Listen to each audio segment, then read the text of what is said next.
बिस्मिल्लाहिर्रहमानिर्रहीम। टीएसएस में खुश आमदीद। आज बेटा हम कर रहे हैं first year mathematics chapter number 6 sequence and series. Sequence के बारे में हम थोड़ा बहुत आइडिया ले चुके हैं। आज जो टॉपिक हमारा 6.4 के लिए वो है जी सीरीज।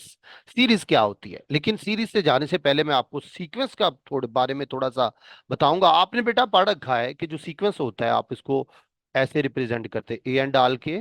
अगर ए एन कोई सीक्वेंस है तो ऐसे आप ब्रैकेट डाल लेते कर ली। अच्छा, ये बेटा आपने पढ़ा था कि ये देखिए 2 है 4 है 6 है 8 है। ये आपके पास एपी बनाता है। क्यों एपी बनाता है? क्योंकि इसकी कंसेक्टिव टर्म का जो डिफरेंस है, यानी जो इसका कॉमन डिफरेंस है वो सेम है। यानी 4 - 2 जो है वो भी 2 है, और 6 - 4 वो भी 2 है, 8 - 6 वो भी क्या बेटा 2 है। तो देखिए कॉमन डिफरेंस जो होता है हर सेकंड माइनस फर्स्ट वो क्या रहता है बेटा, सेम रहता है। इसीलिए ये क्या बेटा एपी। अब क्वेश्चन ये है कि अगर ये एपी है तो सीरीज क्या होगा। एपी और सीरीज में फर्क क्या है, ये देखिए बड़ा बड़ा लाइट सा फर्क है। ये देखिए एपी बनाता है, अगर इन्हीं टर्म्स के दरम्यान हम एडिशन डाल दें, देखिए 2 + 4 + 6 + 8, ये बेटा ये क्या हो जाएगी, इज अ सीरीज। ये हमारे पास सीरीज बन जाएगी। यानी एपी की टर्म्स के दरम्यान अगर हम एडिशन डाल देते हैं तो बेटा हमारे पास सीक्वेंस नहीं रहता, वो सीरीज बन जाती है। यानी जब भी सीरीज का वर्ड आपके जहन में आए आपको पता हो जाना चाहिए कि ये इनकी टर्म्स के दरम्यान एडिशन है। एडिशन आपके माइंड में आ जाना चाहिए जब भी सीरीज की बात हो। अच्छा जी, अब चलते हैं जी डेफिनेशन की तरफ, देखते हैं क्या कहता है ये। क्या कह रहा है जी, sum of indicated terms of a term, indicated number of terms in a sequence. वो कह रहा है कि ये इंडिकेटेड टर्म्स है 2 है 4 है 6 है 8 है। अच्छा, ये सीक्वेंस है एक। वो कह रहा है इनके दरम्यान अगर एडिशन डाल दे, सम कर ले इसका, सम का मतलब एडिशन, तो वो क्या बन जाएगी, उसको हम सीरीज कहेंगे। फॉर एग्जाम्पल बेटा ये एक सीक्वेंस है एन स्क्वायर, तो इसकी अगर फर्स्ट टर्म ले लेते हैं वो हमारे पास सीरीज होगी। ये एग्जांपल है। देखिए ये यहाँ तो एक एग्जांपल लिखी है, आप बहुत सारी और एग्जांपल ले सकते हैं। देखिए एन स्क्वायर है, ये कह रहा है कि इस सीक्वेंस का जो फर्स्ट 7 टर्म्स का सम है वो हमारे पास सीरीज बनाती है। पहले ये देखिए कि क्या ये सीक्वेंस भी है कि नहीं। यहाँ पे ये याद रखिए कि यहाँ पे जो एन है वो हमारे पास नेचुरल नंबर से बिलोंग कर रहा है। ठीक हो गया। अच्छा जी, अब आप क्या करें, आप क्या करें, ये जो नेचुरल नंबर है ये तो आपको पता है वो क्या है, 1 2 है जी, 3 है, अप टू सो ऑन, इस तरह है ना। आप वन डालिए, वन वन का स्क्वायर आ जाएगा।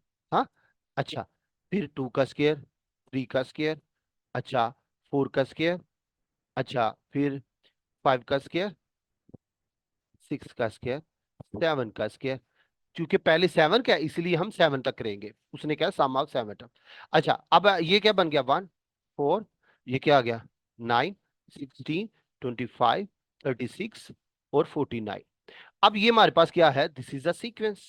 ये बेटा हमारे पास क्या आ गया जी, सीक्वेंस बन गया। ठीक हो गया। अब सीरीज बनानी है, सीरीज बनाने के लिए क्या करेंगे, इनके दरम्यान एडिशन डाल दें। ये बेटा हमारे पास, तो ये क्या आ गया हमारे पास, ये बेटा हमारे पास सीरीज है, दिस इज अ सीरीज। ये बेटा हमारे पास सीरीज आ गई, बात की समझ आ रही है, ये क्या आ गई बेटा हमारे पास, सीरीज आ गई। जी अच्छी।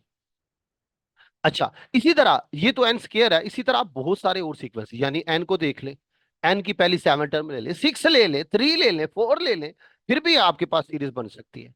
अच्छा, इसी तरह अगर आप 2n ले लेते हैं फिर भी बन जाएगा, अगर आप 3n सीक्वेंस ले लेते हैं फिर भी बन जाएगा। तो ये बहुत सारे इस तरह के सीक्वेंस बनाए जा सकते हैं, और उनके सीक्वेंस की अगर टर्म्स के दरम्यान एडिशन डाल दे तो वो ऑब्वियसली हमारे पास सीरीज बन जाएगी।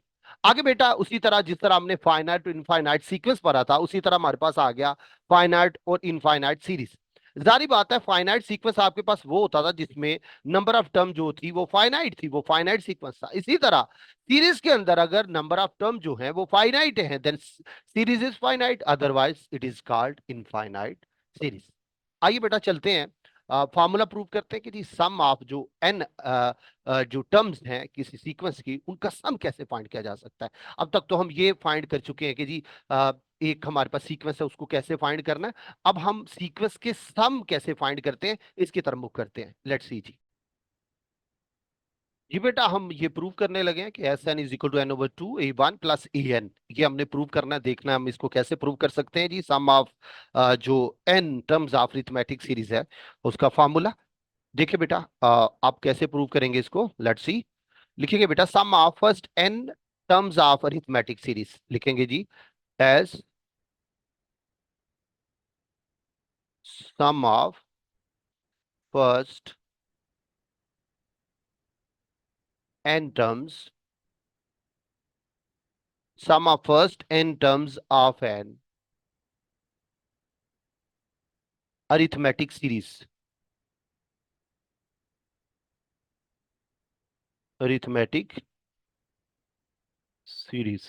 वो बेटा हमारे पास क्या है जी? वो है बेटा हमारे पास, वो है जी बेटा हमारे पास SN A1 A2 A3 है, इसी तरह up to so on AN है।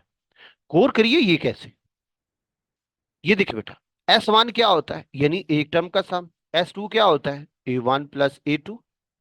और S3 का मतलब क्या है जी? हाँ, तीन टर्म्स का सम।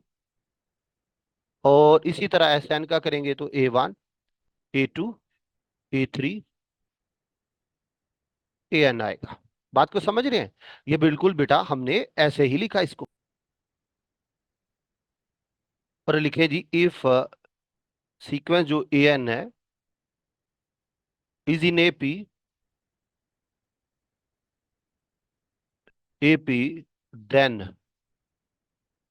then SN can be written as SN can be written as। फिर उसको कैसे लिख सकते हैं वो देखिए, ये SN है बेटा, A1 है, A1 को हम A1 ही लिखेंगे, A2 है।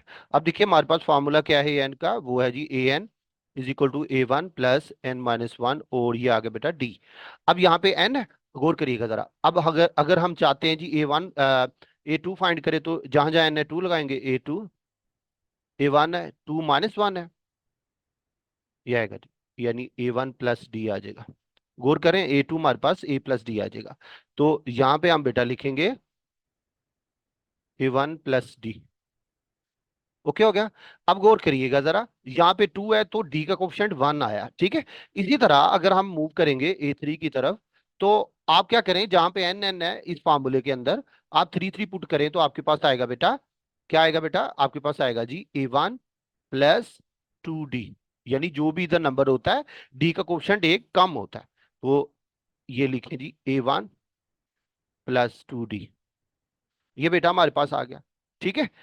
अच्छा, ये हमने क्या किया, ये हमने चूंकि हमने कहा है कि ये हमारे पास ये जो AN सीक्वेंस है ये AP में है, इसीलिए हम AP का फॉर्मूला लगा के A1 A2 A3 की वैल्यू जो है वो फाइंड कर रहे हैं। अच्छा, इसी तरह आगे चले, सबसे एंड पे गौर करें तो हमारे पास AN है, क्या बेटा हमारे पास AN है। अच्छा, AN से पीछे देखिए, अगर अच्छा अगर यहां पे गौर करें तो यहाँ पे देखिए 2D है और इससे पीछे प्लस D है, यानी एक कम। अब पीछे जाएं तो डी कम हो रहा है, ये देखिए ये 2D है और ये एक डी माइनस हो गया, फिर यहां से माइनस हुआ डी कट गया, ये आ गया। गौर कर रहे हैं? तो ये बड़े आराम से आपको पता चल रहा है। अच्छा, यहाँ पे क्या बेटा AN। अच्छा, यहां से AN है तो इससे पीछे वाली टर्म क्या होगी, एक डी कम होगा। नहीं समझ आई आपको? ये देखिए ना, आप इस सीक्वेंस की बात करें तो 2D में से हमने एक माइनस किया, ये आ गया, फिर माइनस किया तो A1 आ गया। इसी तरह बेटा AN है, इसमें से इसमें पीछे वाली टर्म क्या होगी, एक माइनस करेंगे D में से। अच्छा, इससे पीछे वाली टर्म क्या होगी, ऑब्वियसली हम क्या करेंगे, एक माइनस करेंगे। क्या करेंगे बेटा, एक माइनस करेंगे, तो ये देखिए क्या हमारे पास आएगा, हमारे पास आएगा बेटा A1 माइनस 2D। ये बेटा हमारे पास आएगा। ओके जी। अच्छा जी, आप इसको लिख ले जी इक्वेशन नंबर 1। गौर करिएगा जरा। अब ये जो मैंने ऑर्डर में ये जो sum of n terms of arithmetic series लिख ली है, अब इसको मैं रिवर्स ऑर्डर में लिखता हूं और देखता हूं बेटा क्या होता है, writing it in reverse order. Let's see, इधर लिखे बेटा राइटिंग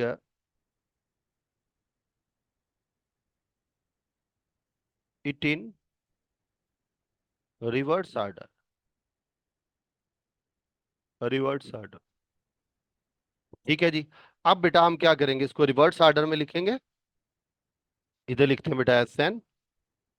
रिवर्स ऑर्डर का मतलब है यहाँ पे देखिए A1 से शुरू होकर AN आ रहा है, रिवर्स ऑर्डर का मतलब है उल्टे तरीके से उल्टे तरीके से लिखना है, AN को पहले लिखिए आप, अब यहाँ पे लिखिए बेटा ए एन को फर्स्ट, चले इससे ले, ए एन फर्स्ट बेटा, ए एन लिखे। अच्छा, ए एन लिख लिया। अब बेटा आप लिखिए प्लस ए एन माइनस डी प्लस ए n minus two d. Okay, plus आएगा ऐसे ही। और बेटा आगे हमारे पास क्या आएगा, ए वन प्लस टू डी, ए वन प्लस डी, और फिर आएगा बेटा लास्ट, सबसे लास्ट पे ए वन। ओके हो गया। ये देखिए रिवर्स ऑर्डर में लिखा है, यहाँ से ए वन से ए एन तक चले थे, यहाँ पे क्या आया जी, ए एन से ए वन तक चले, उल्टो हो गया हमारे पास। अब इसको भी नाम दे दे इक्वेशन नंबर टू का। ओके हो गया, ये आ गई बेटा हमारे पास। अब बेटा क्या करेंगे, एडिंग वन एंड टू। क्या करेंगे बेटा, adding equation one and two. जब हम इनको ऐड कर लेंगे तो हमारे पास क्या आएगा, हमारे पास आएगा जी S N plus S N, यानी लेफ्ट हैंड साइड पे ऐड होगी और राइट राइट में। गौर करिएगा जब ये ऐड होंगी तो क्या होगा, ये देखिए जरा, ये देखना बड़ा जरूरी है। अब यहाँ पे देखिए, जब इनको ऐड करेंगे तो ये जो प्लस डी है ये माइनस डी से कटेगा, गौर करिएगा। और ये प्लस टू डी है ये माइनस डी से कटेगा। और ये जो माइनस टू डी है ये प्लस डी से कटेगा। और ये माइनस डी जो है ये प्लस डी से कटेगा। गौर करें तो हमारे पास बचेगा क्या, हमारे पास सिर्फ दो टर्म्स बचेंगी, एंड एन टर्म्स था। कैसे, कौन कौन सी बेटा, ये वाली ए वन प्लस ए एन, ये वाली, फिर ए वन प्लस ए एन, ये वाली, फिर प्लस इसी तरह ऐसे चुहान चलते जाएं, ए वन प्लस ए एन। ये कितने टाइम ऐड हो रहा है बेटा, आप इसको लिखिए जी एन टाइम्स। कितने टाइम बेटा ऐड हो रहा है, एन टाइम्स ऐड हो रहा है। और हमने पहले पढ़ा है कि अगर एक्स को हम दो टाइम ऐड करते हैं तो टू एक्स आता है, राइट। और अगर इसी तरह एक्स को हम थ्री टाइम ऐड करते हैं तो आता है थ्री एक्स। अगर इसी तरह एक्स को ऐड करते हैं बेटा हम एन टाइम्स, कितने टाइम्स, एन टाइम्स, तो हमारे पास एन एक्स आता है। ओके जी, बिल्कुल यहाँ पे वही हम चीज अप्लाई करने लगे। ये देखिए एस एन और एस एन मिलके क्या बनेगा, टू एस एन। सही है। और ये बेटा टू के एन टाइम में ऐड हो रहा है, ये आ जाएगा एन, ए वन आएगा, ए एन आएगा, राइट। आप क्या करें, टू को उस साइड पे ले जाएं, हमारे पास आ जाएगा एस एन, ये आ जाएगा बेटा एन ओवर टू, ये आएगा बेटा a one plus A N. गौर करें तो आपके पास ये वाला फॉर्मूला प्रूफ हो गया है। अब क्वेश्चन है कि ये कैसे प्रूफ करें। अब आपको इस चीज का पता है कि ए एन किसके इक्वल होता है, बेटा आपको पता है कि ए एन किसके इक्वल होता है, a n is equal to बेटा a one plus n minus one d. आप इसकी वैल्यू जो है यहां पे लगा दें और देखिए बेटा क्या होता है। अच्छा, यहाँ पे मैं ये बता दूं कि ये जो मैंने कटिंग की है प्लस डी माइनस डी से कटा, ये आपने कट नहीं करना है ऐसे, ठीक है।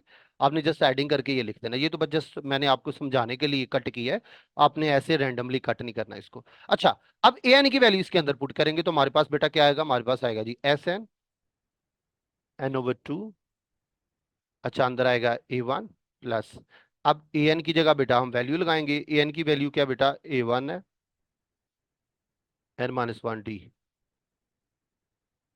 ये बेटा हमारे पास आएगा। अब आप इनको ऐड कर लीजिए, N over two, A one और ए वन क्या बनेगा बेटा, two A one, N minus one है, और ये बेटा हमारे पास आएगा डी।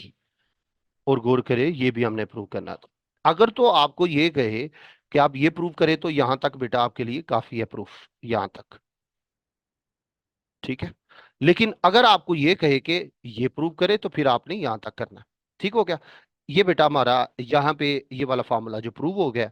आइए बेटा हम मूव करते हैं एक्सरसाइज 6.4 पे, let's see how we can solve. जी बेटा एक्सरसाइज 6.4 है, क्वेश्चन नंबर वन इसका करेंगे। कह रहे हैं कि find the sum of all integral multiple of three between 4 and 97। तो इंटीग्रल मल्टीपल ऑफ थ्री यानी जो थ्री के टेबल में नंबर्स आते हैं हमने उनको सम करना है और देखना है कि उनका सम आता क्या है, ये कह रहा है असल में, ये फाइंड करें। तो थ्री के टेबल में देखना है, इंटीग्रल मल्टीपल ऑफ थ्री का मतलब यही है। अच्छा, अब देखने ही है कि 4 और 97 के दरम्यान हो। एक तो ये है कि थ्री के जो टेबल में आने वाले नंबर है वो लिखना है, वो लिखने हैं और उनको सम करना है। और लिखने किन के दरमियान है, 4 और 97 के दरमियान। आइए बेटा लिखते हैं जी, द इंटेग्रल, जी the integral multiples of 3 between 4 and 97 are, वो कौन से है जी? ये देखना, वो बेटा हमारे पास है जी 6। अब आपके जेहन में है सर 3 क्यों नहीं लिखा? देखिए 3 जो है वो 4 और 97 के दरमियान ही आता, हमने इनके दरमियान लिखने हैं। ठीक है। अच्छा, चूंकि सम करना है उनका, 3 हो गया, 6 हो गया, फिर 9 आ गया, फिर 12 आ गया, फिर 15 आ गया। अच्छा, इसी तरह चलते जाएं तो 96 तक चलेंगे। सही हो गया ये बेटा हमारे पास। अच्छा, यहां तक तो बात होगी। अब इसे नेक्स्ट भी तो आपको पता होगा कि क्या करना है हमने। आपको पता होगा कि यहाँ पे A1 क्या है? 6 है। डी भी आपको पता चल गया होगा। डी कैसे होता है? Second minus first, 9 - 6, this is 3। N का भी पता चल गया है, वो क्या है बेटा? 96। एन क्या है? एन का नहीं पता। एन ही तो फाइंड करना है, एन का आपको नहीं पता। एन का पता लगाने के लिए हम क्या करेंगे? हम बेटा ए एन का फॉर्मूला लगा लेंगे। सही है। देखिए आप तब तक एस एन का फॉर्मूला नहीं लगा सकते जब तक आपको एन का ना पता हो। एन क्या है? N is the number of terms. आपको यही नहीं पता कि 6 से लेके 96 तक कितनी टर्म्स हैं। जब तक आपको नंबर ऑफ टर्म्स का नहीं पता, एन का नहीं पता, आप तो सम का फॉर्मूला लगा ही नहीं सकते। इसीलिए आपको ये फॉर्मूला लगाने के लिए, एस एन का फॉर्मूला लगाने के लिए सबसे पहले आपको एन फाइंड करना है, यानी नंबर ऑफ टर्म्स जो है वो फाइंड करनी है। आप लिखिए जी एज ए एन बेटा आपके पास क्या है जी? वो है जी A1 प्लस N - 1। ये आ गया बेटा टी। अब ए एन जो है वो बेटा आपके पास 96 आ गया। यहाँ पे लिखिए जी 96। अच्छा, A1 बेटा 6 है। यस। एन तो फाइंड करना है। डी बेटा 3 है। इधर ले जाएं, 96 - 6, ये आएगा N - 1, ये आएगा बेटा 3, ये आएगा बेटा 90, N - 1, ये आएगा बेटा 3। ओके हो गया। अब इसको बेटा डिवाइड करने की कोशिश करिए, ये आ जाएगा 3, ये आएगा बेटा 3, ये, और ये बेटा कट गया, ये आएगा, ये आएगा बेटा 30 N - 1। इसको उधर ले जाएं तो हमारे पास आएगा एन, ये आएगा बेटा 30 + 1, ये आएगा बेटा 31। यानी नंबर ऑफ टर्म्स जो है हमारे पास आ गई 31। ओके हो गया। अब देखिए अब कोई दिक्कत नहीं है, अब तो रास्ता साफ है। अब हम फाइंड कर सकते हैं 31। अब हमें इतना पता चल गया ये 6 से लेके 91 तक कितनी टर्म्स है? 31 है। सही है जी। तो अब इसको सम भी फाइंड कर सकते हैं। आप लिखिए जी S S N is equal to N/2 2A1 plus N - 1, ये आएगा बेटा हमारे पास डी। अब बेटा आप वैल्यू लगा ली, बल्कि आप ये भी लगा सकते हैं और यहाँ पे भी ये भी लगा सकते हैं। कौन सा भला? ये दूसरा फार्मूला A1 AN, ये भी लगा सकते हैं। वो भी लगा ले, उससे भी आ जाएगा आंस आंस में कोई फर्क नहीं पड़ेगा। आप दोनों में से कोई भी लगा सकते हैं। ठीक हो गया। अच्छा, अब बेटा एन आपके पास क्या है जी? एन आ गया 31। आप ले लगाएं जी 31, ये 31 नीचे आ जाएगा बेटा 2। ए वन बेटा 6 है। ए एन क्या है? लास्ट 96 है जी, ये बेटा आएगा। अब जो 96 और 6 102 आता है हमारे पास, 102। आप इसको कट करने की कोशिश करिए, ये आएगा बेटा 31। और 31 को अगर आप बेटा 51 से मल्टीप्लाई करेंगे तो ये बेटा आपके पास आएगा 1581। ये यानी 1581। ये बेटा 31 टर्म का सम आ जाएगा बिटवीन 4 एंड 97, जो कि इंटेग्रल मल्टीपल ऑफ 3 है। ये बेटा इसके साथ ही बेटा हमारा आज का लेक्चर इख्तिताम को पहुंचा। अगर आप चाहते हैं कि इस तरह हमारे अच्छे अच्छे लेक्चर देते हैं तो जाइए प्ले स्टोर पे, TSSPK के नाम पे हमारे प्ले स्टोर पे ऐप पड़ी है, उसको इंस्टॉल कीजिए, बनिए हमारे ग्रुप का हिस्सा। अगर आप हमारा टेस्ट सेशन ज्वाइन करना चाहते हैं तो TSSPK.net पे जाइए, वहां पे हमारा टेस्ट सेशन जो है वो आप ज्वाइन कर सकते हैं। इसके साथ ही साथ कबीर को इजाजत दीजिए, तो हमें याद रखिए। अल्लाह हाफिज।